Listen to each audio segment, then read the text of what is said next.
Guys, திண்டுக்கல்ல 51 அடியில இப்படி ஒரு காளியம்மன் கோயில் இருக்கா?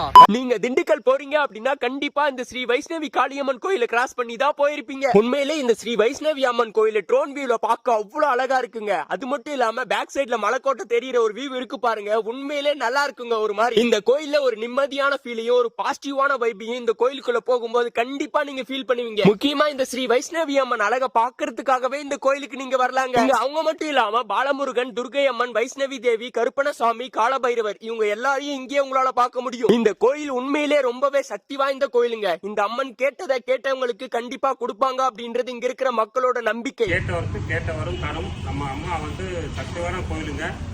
நினைச்ச காரியம் நடக்கும். கல்யாணம் ஆகும். குழந்தை கிடைக்கும் பாக்கியம்.